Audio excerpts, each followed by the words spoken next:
Hello, everyone. Well, recently we hosted pastor and author Gavin Ortland. Gavin was the guest speaker at this year's men's conference and is the pastor of First Baptist Church of Ojai. You're about to listen to an encouraging and helpful conversation with Gavin as he sits down with Jared Burkholder and Joe Keller. Thanks so much for streaming.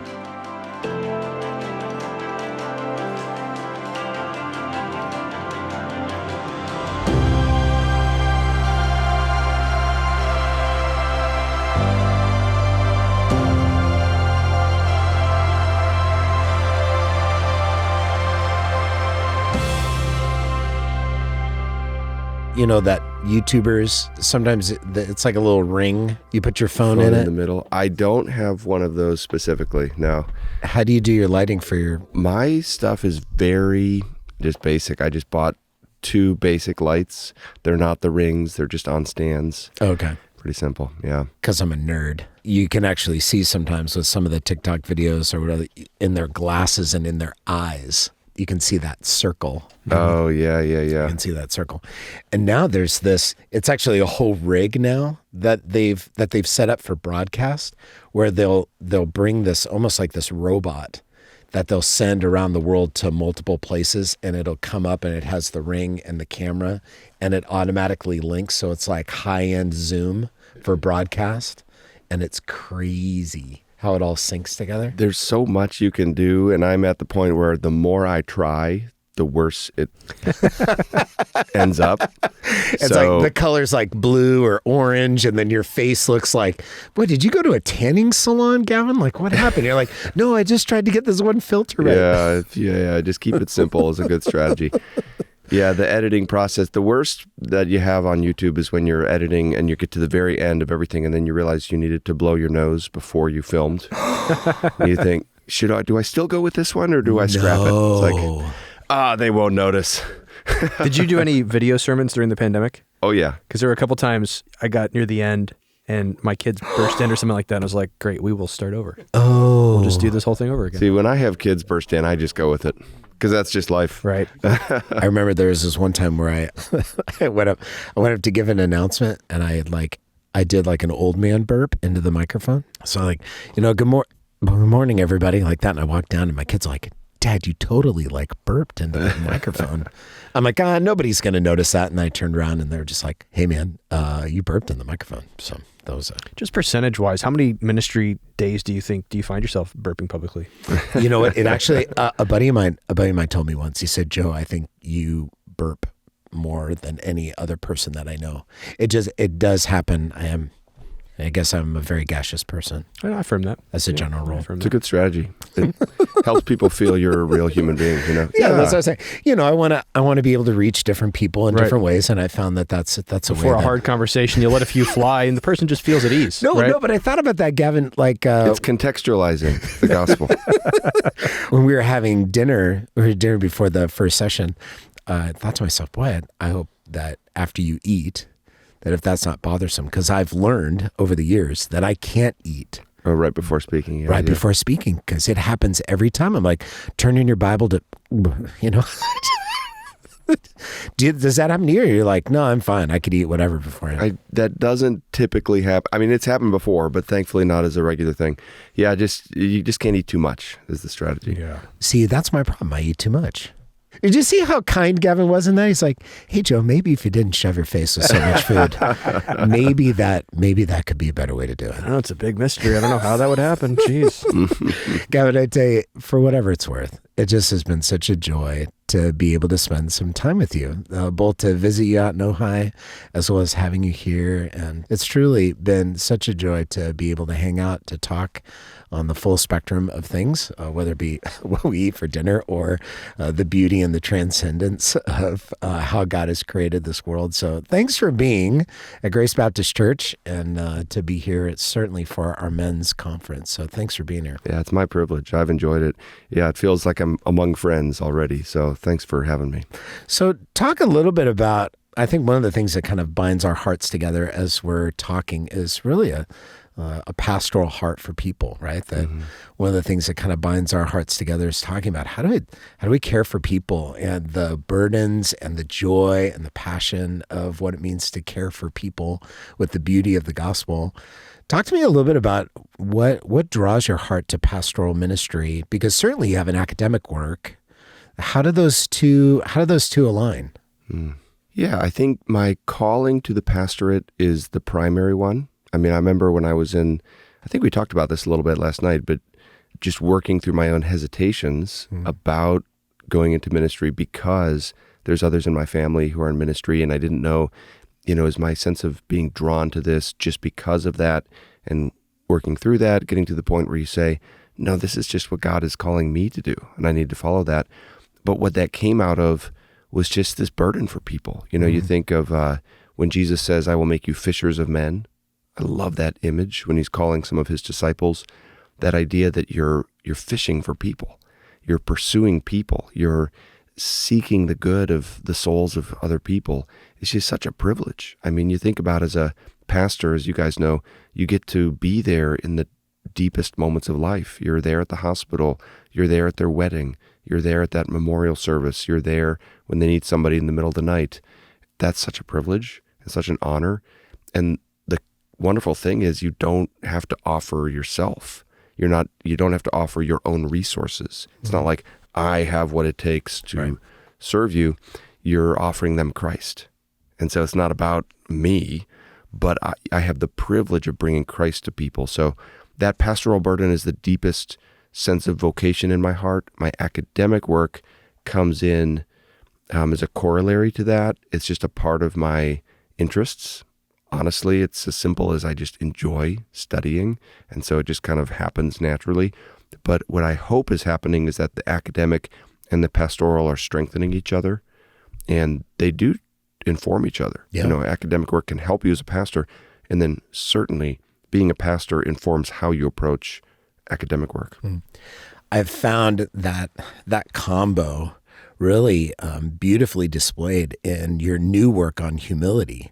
I devoured it. I read it in one day and instantly have started to talk to my boys about it and want to be able to do those things. And the drawing together of both in terms of what God says about and what the Word of God speaks about in terms of humility, but then also how that maps onto, from a pastoral heart, just very earthy ways in which that we think about humility, and then also how it puts on display in different contexts, whether it be with leaders or with peers or in the social media realm. It's just been a personal encouragement to my heart, and I'm looking forward to sharing that even with my the guys that I'm discipling and a part of with our adult Bible fellowship. In the content of the book, there's one illustration there that when Gandalf is talking to Bilbo about that, he describes him as quite a little fellow in a wide world after all, right? That idea of smallness being a relief, and using that as an illustration to how joy comes from self-forgetfulness and humility. Can you describe to someone that that's a new idea, that smallness actually brings joy? Yeah. This is one of the counterintuitive aspects of humility and really of the gospel. The pattern of the gospel is like Christ, the humiliation and then the exaltation. And we're called to follow him and to humble ourselves and to take up our cross. But at the end of it is the glory of heaven, sharing in his glory. So that pattern is built into the very fabric of the gospel. But this is something that's helped me tremendously to think about humility as a relief and as a source of joy. I think we often think of humility as a burden. I remember hearing a talk on humility when I was in high school, and the speaker prefaced it by saying, I know we don't like to talk about this, but we need to. You appreciate that for what that is, but there's something missing if we think of it just as a burden. So in the book, I define humility as self-forgetfulness leading to joy. And I think the reason humility has that joy baked into it is because it focuses you on the external world around you. This is the scene in The Hobbit that you referenced there, where one character is basically saying to the other, It's not about you. You're a little person in a big world. And that is joyful to enter into that. I think, we think that joy will come when we are a big deal, when we are exalted, when we are successful. Mm-hmm. But honestly, there's a lot of staleness and barrenness in those places. I think the loneliest moment of life is when we succeed and then we're saying, what next? That didn't deliver like I thought it would. But in humility and taking the smaller place, in accepting that I'm a little person in a big world, it puts your focus on what's outside of you. And there's something about that transition that I really do think leads your heart to joy. A simple thing like in a social environment, if you're focused upon the other person, you're not thinking as much about yourself, that causes the interactions to be more enjoyable. Mm-hmm. Simple thing. In just living everyday life, if you're constantly being self-referential about everything, always analyzing how did I come across, how am I being perceived in this, it's kind of a burden. Mm-hmm. It kind of takes a toll on you. But if you're able to just relax and focus on others and try to serve, there's a joy and a freedom that comes in that, and it's a wonderful thing. So, yeah, humility is a great virtue to pursue, and I think it's needed in our social media culture right now. Yeah. There's such a tendency for self-focus, and it's a joyful thing to encourage people that on the pathway of humility and self-forgetfulness, there's an incredible joy in that. So unpack a little bit more too about drawing people's hearts into reflection, thinking about what is already percolating in their own minds and hearts that maybe they can't access or they haven't put language to. I've watched and have really enjoyed how you draw my heart through story and specifically through literature. A lot of C.S. Lewis, a lot of Tolkien. Talk to me a little bit about, your appetite for literature, and why is it that literature in particular draws our hearts in a way that's different than other forms of writing or communication? Mm-hmm. I don't have a full answer to this in terms of why this is the case, but I can speak to it in terms of what I've experienced. Yeah. And that is that when I'm interfacing with people, maybe I'm preaching a sermon and I'm trying to convey, I want people's hearts to be touched by a sense of the glory of God. Now, if I just use the word glory, that's more abstract. And one of the things that I've learned through preaching is that people's minds and ears are drawn to the concrete. Sentences that are long and have lots of long nouns in them, people's eyes start to glaze over. If you have vivid, concrete language, it's easier on the ear and mind. Literature is concrete. It's specific. It's with people. Something is happening. So you can convey the sense of glory. Like, let's give an example. Let's say you're trying to help your listeners' hearts be touched by the greatness of God's glory. Well, one thing you can just say, well, God is so glorious. And that's great to say. But that gets you so far. But that's still pretty abstract. People might not really know what that means. I mean, what does it mean to say God is glorious? Well, in the scripture, we're given a lot of images. In the book of Revelation, in the book of Ezekiel, in the book of Zechariah, we're given these visions of, a throne, fire, angels. Revelation 4 is pretty powerful, and the concrete can help our hearts and minds understand the meaning of these words. So literature I found is so helpful for this. If you want to convey glory to people, you might reference the scene in The Lord of the Rings where one of the characters is so struck by the beauty, and I'm thinking of a specific scene in it right now. He's so struck by the beauty of a forest that he says, basically, I could die to see it again. And he articulates that in a very specific way. For me, and I experience this in preaching as well, giving people concrete categories helps them feel the stakes in ways that if you just say, well, God is glorious, it doesn't fully get them there. So I just find literature helpful. I take heart in the fact that Christ himself taught in parables. Mm-hmm. Parables are more concrete. There's one place in Mark where it says he didn't speak to them without a parable. He's always using parables. Well, why would he use parables? Well, if you think about it, it's a great strategy. Parables are easier to listen to and understand. If he gave a philosophical treatise it might not have touched the hearts of his listeners in the same way as using parables did. So there's something about that concrete communication that happens through mediums like literature that I find helpful. I have to be careful. I don't want to overdo that. And it's never the focus, but it's just simply I'm so desperate to convey the truth of a particular passage or a particular aspect of the gospel to people that I'll use anything I can to help it land upon their heart. Do you feel like that as you're reading or you're watching a good film, is that a skill that you've developed over time where you're able to see a scene and to be able to make those connections? So sometimes I go to the movies and I sit next to somebody and I'm like, did you see that? And they're like, what are you talking about? I'm like, no, look, these two characters and how they related and how that, doesn't that speak? And they're like, what are you talking about? You know, it's like, I go, no, this is so impactful.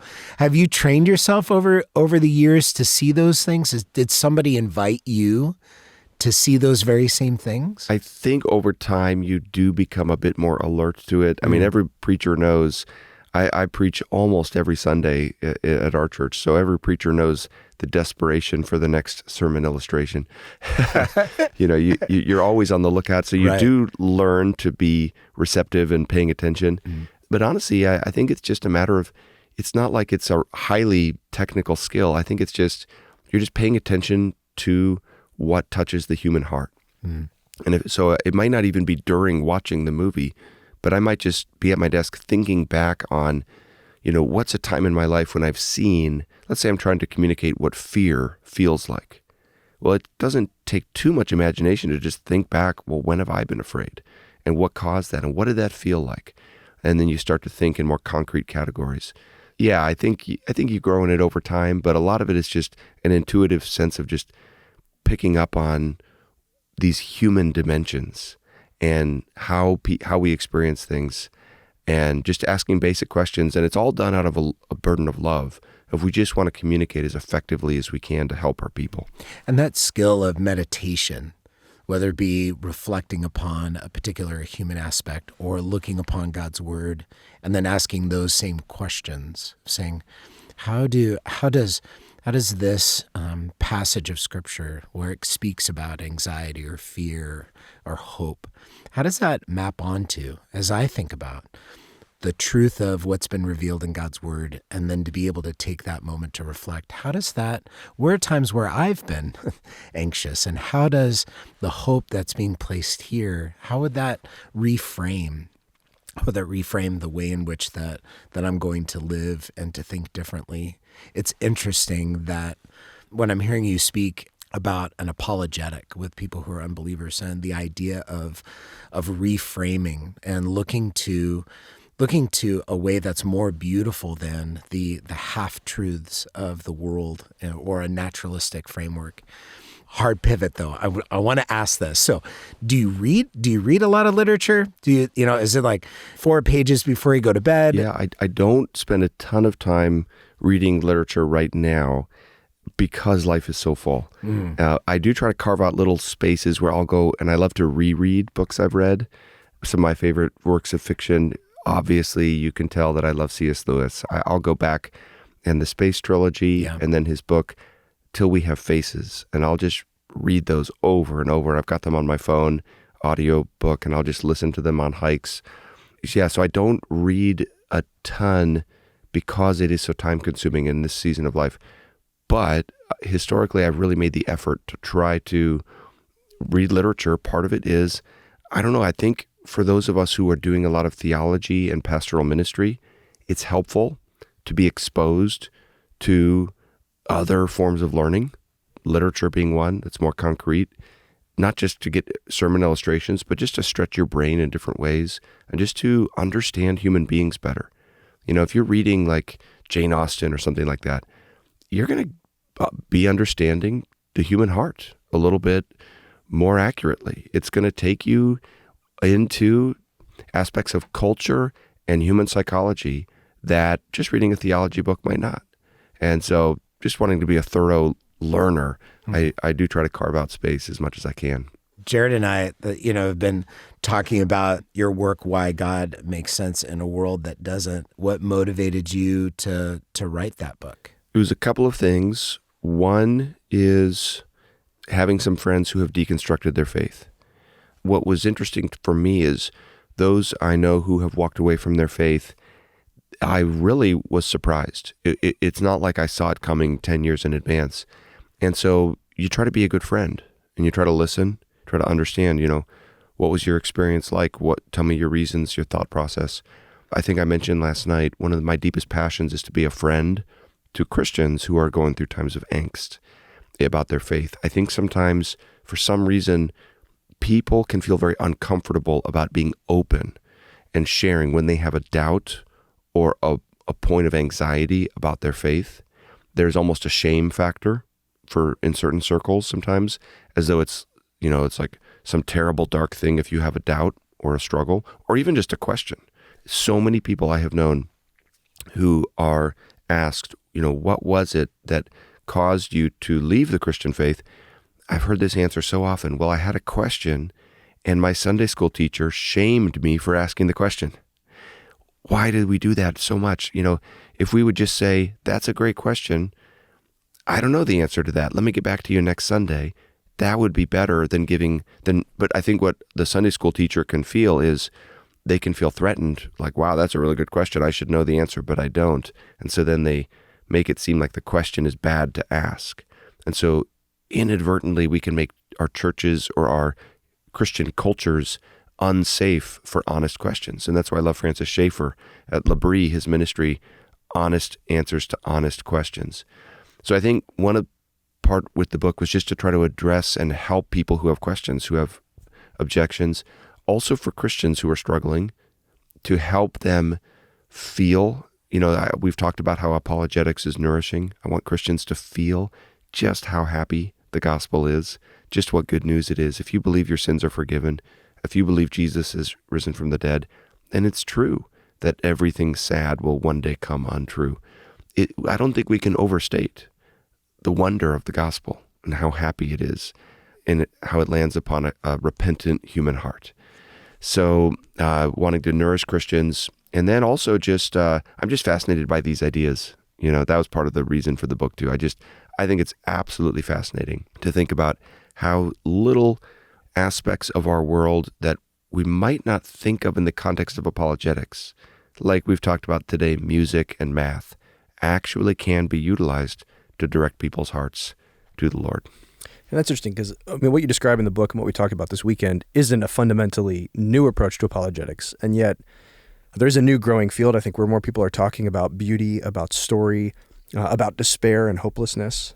As you thought about writing this book and even some of the work you've done, what is it about that comes alongside maybe more traditional ways of defending the faith and explaining the faith? And then what do you see as kind of the unique opportunity in this generation, in this moment, to talk about Christianity from those standpoints? Yeah, the way that I describe this in the book is that the emphasis upon beauty is not totally new. This is an ancient approach. All the way back to the early church, Christians would appeal to the transcendentals, the good, the true, and the beautiful, and commend Christianity as all three. It's true, it's good, and it's beautiful.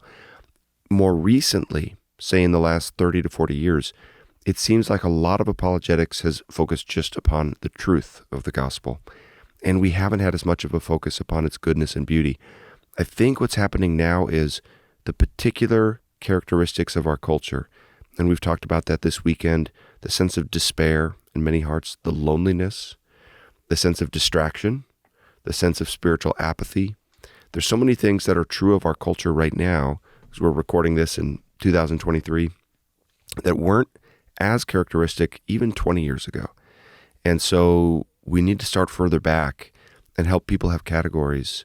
And we talk about pre-evangelism, helping just people get to a point where the gospel is more intelligible to them because they have categories and they can connect the dots. So I think there does seem to be a movement right now. People talk about cultural apologetics. There is a lot of great work being done in this area, and it does seem to be needed right now. And it's exciting to think about how can we work hard to prayerfully and lovingly consider how do we make a compelling articulation of the gospel right now that will land upon hearts right now in 2023, 2025, 2030. What does that look like? And that's a fun and wonderful thing to work at. We've been talking around it, but just for the normal Christian who wants to get into those kind of conversations, who wants to think themselves about what stories capture their heart and the world around them, but then certainly as they would engage unbelievers, friends, neighbors, what would be some easily accessible points of entry into the conversation about beauty and story that the average person might feel equipped to kind of get into those conversations? Because I think that the concern is always the boogeyman if you start talking to someone and they go, well, that's interesting, I have a PhD in philosophy, and then you're over your skis. But what would be just some ways the normal person could get into those kind of conversations with a neighbor or a friend? Yeah. I'll give some examples. So let's suppose we're talking with our non-Christian friend about forgiveness. Well, that's a fascinating concept. In an atheistic worldview, the idea of forgiveness is going to have a different basis, a different goal, a different context. I think that's a great example of the kind of thing. Like, let's say that your friend is struggling with forgiveness. They feel unforgiving towards someone. A practical way that a Christian may try to have a helpful conversation with this person maybe would be to share, that's a really great struggle. I struggle with the same thing. All of us, forgiveness is not easy. Forgiveness is one of the most painful things we have to do.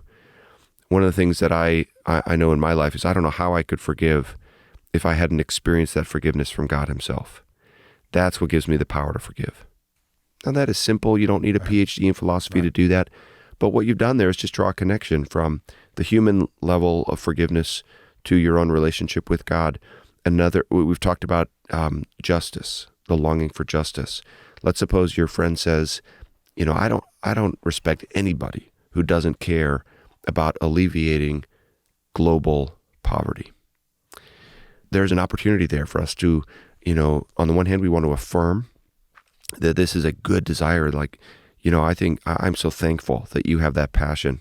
I think that's a wonderful thing that we should be concerned with, is how do we help people who are living in poverty around the world right now? One of the things that's interesting to think about is why we have that longing. Where does that come from? Where does that point us to? It's interesting because in the animal kingdom, none of the animal species are worried about helping out animals on the other side of the planet, but we do that. Why do you think we do that? And there we've just pivoted from, in a very simple way, an ordinary type conversation to how that might be directed to a conversation about the Lord, and we then might get into how we're made in the image of God and so forth. It could be something as simple as a friendship or the love someone has for their spouse. Any aspect of our lives will reflect a larger worldview.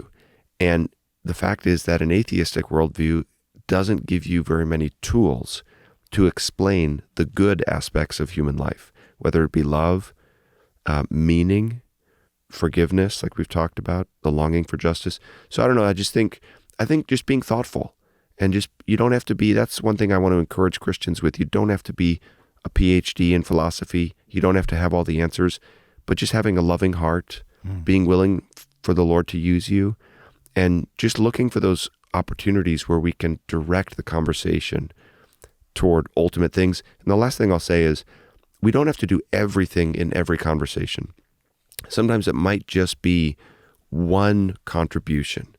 A friend of mine he came to Christ because a Christian friend of his challenged him. He had been very judgmental towards the church, and his friend challenged him and basically just said very simple, God is going to deal with those problems in the church that you're worried about.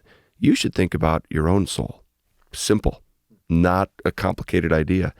But that's not a full presentation of the gospel, but it's just what he needed to hear. Right. And so sometimes we just have to think about, as we build a loving relationship with our friends, what do they need to hear? What is maybe a defeater or objection that we can address?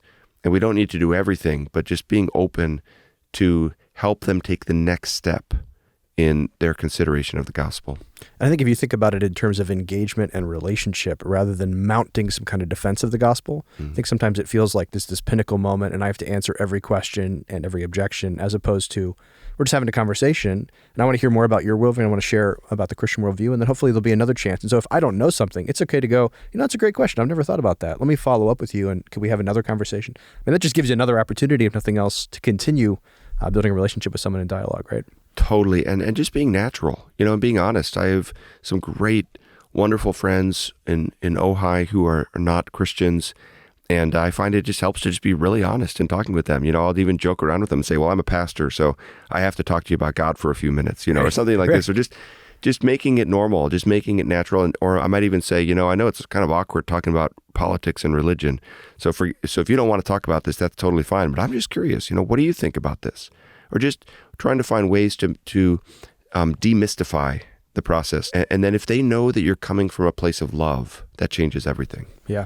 I think in addition to your writings, another great resource is Rebecca McLaughlin's The Secular Creed, where she talks about the issues that capture the secular heart right now are actually identified in Scripture, and the Bible does a better job motivating people towards those issues and then providing an actual solution. Right? I'm fascinated by the argument from beauty. This is relative. It's not a new argument. It's new to me. Thinking about the presence and extravagance of beauty is not really something that can be explained by a mechanistic universal system. Can you talk a little bit about that, or just really maybe define what that argument's all about, and then how people can get into those kind of conversations with other people? Yeah, I think of the term beauty as a family of different arguments. So it's not just generic beauty that somehow just proves God directly, but this morning we talked about math. Okay. Now, again, we were joking and saying, math, a lot of us don't think of math as beautiful, but this is just one aspect of our world that we encounter that does have qualities that are mysterious and puzzling if you're in a mechanistic, naturalistic worldview where everything boils down to purely the physical. And the reason for that is there are truths we discover, mathematical truths, that seem to be necessary eternal truths. 2 + 2 = 4 seems like it will always equal 4. It doesn't seem like, well, if the physical universe ends, it will stop equaling 4. And philosophers of math talk about this, and the puzzling, it's a dilemma in the philosophy of math. How do you explain this sense of objectivity and permanence? These philosophers of math talk about it as like you're entering an ice palace. You're exiting the physical world and entering into this pure, pristine world of mathematical truth, which is exact. And it's that question of where does that come from? Music, we've talked about music. There's so many features of our world that we can ask the question, what kind of worldview makes the most sense of this beauty at both an intellectual level and at an emotional and intuitive level? Another area we could talk about is just human relationships. So we've talked about justice. We could talk about love. In a mechanistic worldview, love and justice and our longing for those things, our intuitive awareness of their significance really is stripped down. The more you think about it, the more dark and depressing it becomes. It is as dismal as you can imagine. And we talked this morning about that. I won't run through the full argument for each of these points, but I'm just giving some examples of where what we have to share with the world really is good news. My burden is that many people don't think through the implications. They end up embracing an atheistic position, but inconsistently still affirming that there's a kind of transcendent significance to love or justice. And I think part of evangelism might be to gently press our friends to consider the implications of their worldview and say, what is your basis for valuing love? Take something like human rights, individual human rights. Why? Why do you believe in that? I think that's a perfectly legitimate question to ask our secular friends. It's not easy to see where we get that from. Yeah. And it's interesting. I think there are so many possible knife fights you can have with people as you get into these conversations, especially in a world where that's relativized truth, right? To think about your truth and my truth. And so to start talking about absolute truth sometimes I think kind of derails the conversation. What's interesting is you're kind of sidestepping all of that and talking about something that you know that they feel, and starting with something that either is an angst or a love that they have, and then kind of reasoning your way back to why that exists, as opposed to, I'm going to superimpose this understanding of truth on you, and once you acquiesce to that, then we can talk about some of those things. It kind of inverts it a little bit, which I think makes more sense in the world that we live in right now. Right. Yeah, one of the things that we observed this morning that Paul, the apostle, does in Acts 17 is he builds a bridge right away to the Athenians and saying, I see that you are very religious. Let me tell you a little bit more about one of these gods that's unknown. He's starting with where they're at and then bringing the gospel to that. there is wisdom in that. I don't think that's compromise. We're just saying, okay, what is the person we're talking to already convinced of? And is it consistent for them to be convinced of that without belief in God? And many times we can point out those inconsistencies. I mean, certainly we see this in Tolkien and Lewis and other authors, but you write about enchantment, disenchantment, and reenchantment as kind of the narrative arc of the gospel. Can you talk a little bit more about that and how people can think about their own salvation story, and then certainly the big arc of what God's doing in the world in those terms? Well, the word enchantment is a great word for how the gospel should land upon the heart. You know, if we convinced someone that the gospel was true, but we didn't convince them that it was enchanting, I don't think we'd actually be helping them as much as we can. They might say, okay, I should intellectually acquiesce to Christian doctrines. But if their heart is not enchanted, we've missed something, because that the God who created all things became a baby. That's enchanting. There's no story that is as enchanting as that. Any story will not come close to the incarnation. The incarnation is the best story ever. I mean, it's the most mind-boggling concept ever. It is enchanting, and he did that, and then he died on a cross because he loves you. Well, that is enchanting. And so a lot of this is just positioning people's hearts to experience the gospel as well as their mind. And the good thing about that is people are looking for enchantment. People don't want to live in a barren, mechanistic worldview. Yeah. And you said this morning that really every movie, and I would expand that, every novel, in some ways every song, is predicated on that, right? Of some kind of, there's more to this life than just the pedestrian humdrum, right? There's something that elevates that experience. So people are longing for enchantment, even if they don't know where to find it. Yep. Yeah, that's Tolkien's idea of subcreation, that we tell stories patterned after the story because we're made in the image of God. And again, this is one where, yeah, any movie is that you watch, or as you say, any story, novel, it's portraying good versus evil and the eventual triumph of good over evil. And all we have to do right there's an inroad right there, just to say, well, why is that? And in a naturalistic worldview, that is an illusion. We tell stories like that because it helped animals survive, and that's it. But in a Christian worldview, we do so because we intuitively sense something that's true about our world. There is good, there is evil, and there will be a happy ending one day.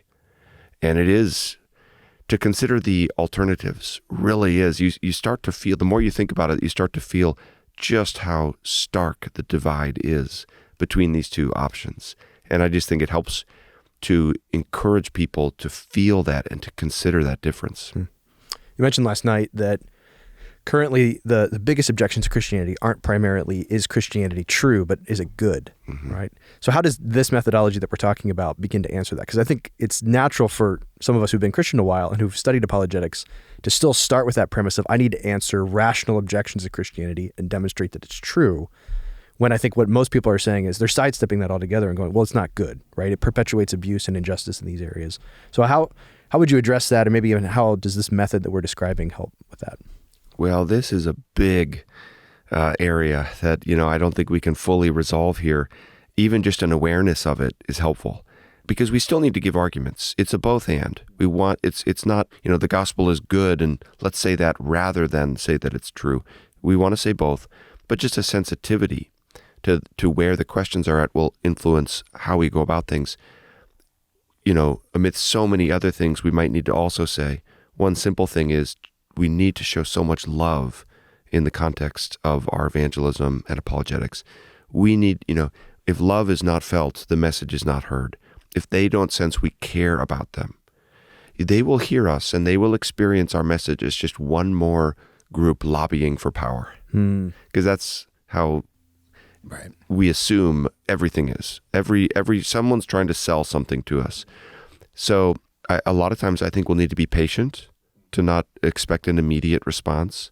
If someone's been mistreated by Christians, we may need to be especially patient and kind, to take their objections seriously, to not see them as a statistic, to not see it as just an intellectual thing, to not assume that they're being insincere, but to try to give them the benefit of the doubt. That's really important, to maybe just assume maybe they're really sincerely struggling and not project insincerity upon them, and just lots and lots of love.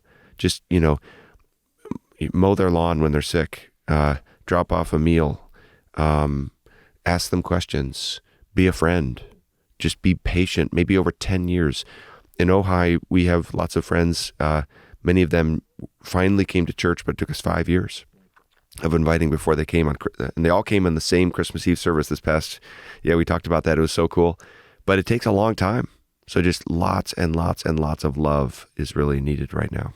When you're talking about this idea of disenchantment and the modern idea of deconstruction, and what we've been talking about here about that apologetic and moving towards those who are unbelievers is not fundamentally different than the way in which that we appeal and encourage one another towards love and good deeds and the expression of what it means to be Christian. With the idea of moving towards someone who does know the Christian faith and is in deep despair. You had mentioned, Gavin, just in your own testimony, in your own thinking, just going, listen, there's a place in which when your hopelessness in your own faith and the questioning of that it anchors deeply in a Christian's heart that could even be more aware and more effective than even someone who is not acknowledging that there is a Christian faith and still in the midst of despair. So that weightiness of, if we want to call it deconstruction, unpack that a little bit more for me. How does somebody move towards those who are disenchanted or even deconstructing? How do these same principles apply? Well, one exceedingly simple principle that unfortunately needs to be said is to not cut off friendship with those who are struggling. I mean, you'd think this would be obvious, but unfortunately I've found that sometimes Christians do that. Is when a Christian is going through deconstruction, other Christians stop being friends with them. And it's like, we can't do that. We've got to maintain friendship. Sometimes Christians have a hesitation of, well, can I really have a deep friendship with my non-Christian friend? And the answer is yes. All people are made in God's image. All people live in God's world, and we'll have a lot of points of contact. We can respect and admire qualities in our non-Christian friends. When a Christian is going through deconstruction, that's the time to rally around them and show extra love and kindness. So that's one simple thing, is just not cutting off relationship. And then another one is just really listening, not assuming. I think what Christians can do so easily sometimes is we assume, if so-and-so is struggling, here's what helped me, so therefore it will help them. Yep. But it may not. They may have a different question. They may be struggling with something we've never had to face. And they may be suffering in some way that we've not suffered. So just really, I would say, a lot of humility to not make assumptions, to not project things onto them, but just lots of listening. I think sometimes we feel as though we need to have the answers. In pastoral ministry, this is true as well. One of the things we learn as we go is when you're there at the hospital, you don't need to have an answer. You just need to love and be there and just your presence. And so with your friend who's maybe struggling with deconstruction, one of the things they might need is just a place to struggle and ask their questions in the context of love and relationship. And they're not a project. You're not holding any conditions over their head, but you're trying to relate to them in a human way. And then you direct them to resources when you can. Maybe there's a question they have and you don't know the answer, but there's lots of great books out there. And you can say, let me look in to see what I might find that might be helpful for you. And I think it's helpful to think, if something's true, that it'll withstand scrutiny.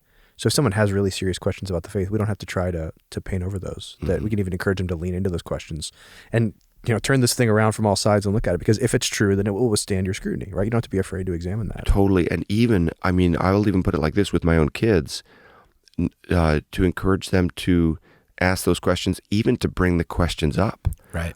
I want my kids to hear the best objections to Christianity from me. I want them to understand from me. I want to have conversations like this. Hey, Isaiah, if he asks me, why do some people not believe in God? I can say, well, here's a really good argument that they often give. And then I go through the problem of evil or something. That's great. That way I'm, better to hear it from me than to never been exposed to it. And now they hear it from a college professor. Yeah. I think sometimes we think that if I introduce that, then I'm going to be the one who sows seeds of doubt. But actually that can really help strengthen someone's faith, right? Yes. Gavin, one of the many reasons I'm bad at golf is it's too many things to keep all in my head at once. And so I'm always dropping some shoulder or knee or something like that. I think for the average Christian, this whole conversation might feel overwhelming, thinking about all the things they have to try to keep in their headspace as they would engage the lost. Just as a pastor, how do you think about equipping your people just to have good conversations with lost people? What are some principles or some keys that really kind of stand out as, don't be overwhelmed by all this body of knowledge of things you need to know. Just kind of think on these things. Yeah. Well, in addition to what we've emphasized about showing love, that is so key. We can't say that enough. Another thing I would say that can be helpful as a practical strategy is to ask questions. I think sometimes we think that if we're evangelizing, we have to constantly be proclaiming. Now, we do need to proclaim the gospel, but in the context of real life and relationship, it's great to ask questions. Christ asks a lot of questions to people to draw out their heart. Questions are really helpful because it takes the pressure off of you. It shows care for the other person, and it helps you know what they're thinking. And then you can bring the gospel into contact with their thoughts. So you might ask just simple questions like, well, tell me why you think that. Or tell me what you think about this. Now, you never want to force it too much or make them feel like you're putting them in the hot seat, but it's just a way that it depressurizes things a little bit. You're not having to remember a lot of information just to ask questions. Greg Koukl wrote a great book called Tactics, and this is one of the principles in there. He calls it the Columbo tactic, where like Detective Columbo, you're just drawing. We're going to talk about this later today. You're just drawing them out. So that's a really helpful principle. Another one is just to remember that you don't have to do everything at once. Anything you're not sure what to say, just better to have no answer than a bad answer. So just wait and study it and get back to them. There's very little downside unless you have an interaction where you'll never see the person again. But usually you can say, it's a great question. Let me do some work on that and I'll get back to you. And that shows them care as well, that you really care about giving a good answer. It's a way of treating their question with respect. So those are a couple principles that might depressurize people a little bit. Yeah. And I think about having genuine curiosity in someone else, right? Not a bait and switch curiosity. I'm not looking for holes in your argument so I can come at you. Because I actually care about you as a person and I desire genuine friendship with you. I'm genuinely curious about what you believe. And if I'm genuinely curious, then hopefully that will engender a genuine curiosity about what I believe, and there's a chance for dialogue and discourse about ideas. But I think it's just really significant to actually love people. We're not talking about bait and switch conversations. We're talking about really loving real people who are in front of us, confident that as we love well and relate well, there will be lots of opportunities to have really significant conversations. And this is interesting about when we're talking about just life together here at Grace Baptist Church and the ways in which that we're really seeking to have this holistic discipleship and a holistic expression of what it means to be Christian.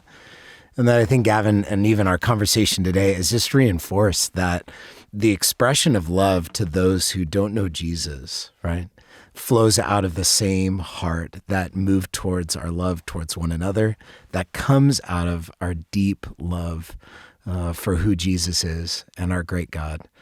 And if I had some sort of great literary illustration, I would apply it right now. I think that would just kind of, tie a bow on it. But all that being said, we're just so grateful, Gavin, that you would come and serve and be a part of what's happening here at Grace Baptist Church. And certainly it's been a great encouragement to us as we continue to live together and to think about how can the beauty of what it means to follow Jesus as we encourage one another in our faith to be naturally and ordinarily applied to the people who are in all of our circles of life, and that's good and better, and it really does bring joy. So thanks so much for joining us. I appreciate it. Gavin, if people want to stay connected with you, how can they do that? I just landed did you not see what I just did there? It was like the smoothest landing of the plane ever. It was going right into the music. Gavin, if people want to stay connected with you, how would they do that? So do I answer this question? Absolutely. I don't want to be a source of friction here. No. There's always friction. Not at all. No, it's awesome to be with you guys. And people could check out my YouTube channel. It's called Truth Unites. I do a lot of stuff on apologetics, also things defending Protestantism, getting into other issues of theology there. I also have a website people could check out, gavinortland.com. Great. Now I have 6 concluding thoughts I'd like to share.